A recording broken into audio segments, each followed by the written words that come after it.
Hello everyone and welcome back. In this video, I'm going to talk to you about an article I read that is titled Opioid Use Dropped in States That Legalize Recreational Cannabis.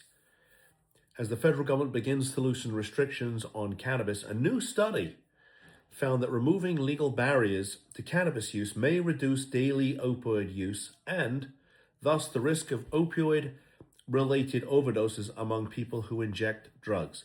So what they're basically saying is, well, why buy street drugs when I can buy the stuff that's legal and still get high and do all those, things that that I need to do. Amazing. Legalized cannabis for both medical and recreational use may lead to a decline in daily opioid use among people who inject drugs in the United States, according to a new study led by Boston University. The study found that U.S. states that legalize marijuana for medical and adult recreational use saw a 9 to 11 percentage point decline in daily opioid use among this population, compared to states that legalize marijuana for medical use only. While the harms and benefits of cannabis use and cannabis reform continue to be debated on the national stage, these findings highlight one major potential advantage of widespread access to marijuana. This increased access enabled people to substitute their use of unstable and toxic opioid and substitute it with cannabis. Somebody actually spent money on this. Frankly, this is one of the silliest things I think I've ever read. I'm going to be perfectly blunt, and I get it. It came from university, but these days that doesn't seem to prove anything. So basically, what they're saying is, we're going to take, the one drug and we're going to make it legal, and that'll stop people from using the illegal drug. And I'm like, well, yeah, but you still have a whole population of people that has a substance use disorder or potentially could develop a substance use disorder. And this new brand of marijuana is extremely powerful and dangerous.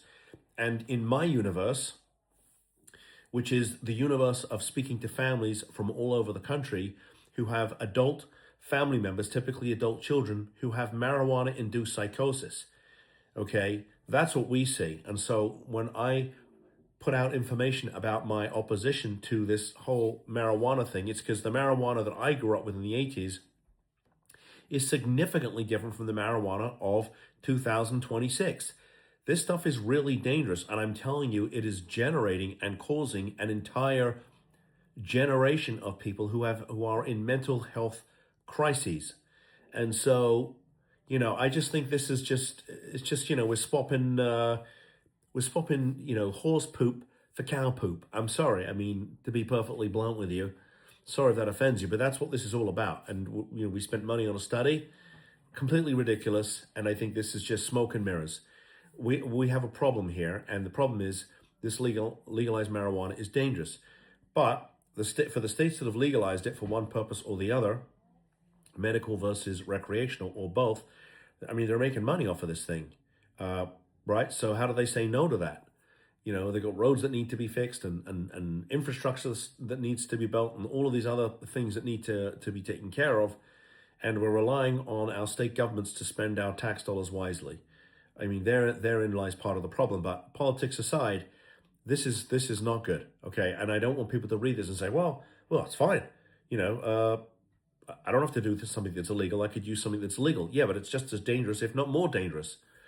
In any event, that's my stand on legalized marijuana. I think you, by now, if you've seen any of my content out there, this is a bit of a hot button issue for me.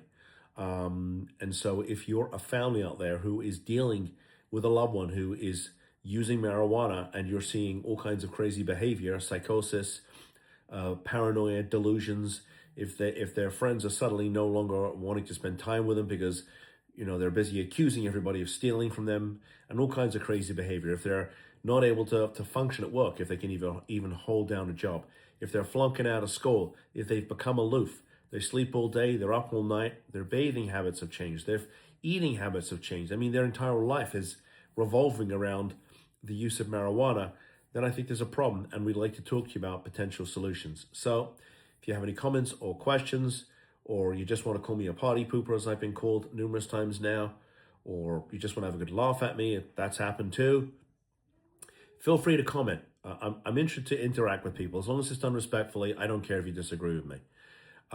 If you're a family out there and you're dealing with an issue that I have not talked about before, put a comment. I'll make a video for you, because if it's affecting your family, it's probably affecting a lot of other families. And I want to make sure that you get the information that you need so you can decide if you want to have a chat with us or not.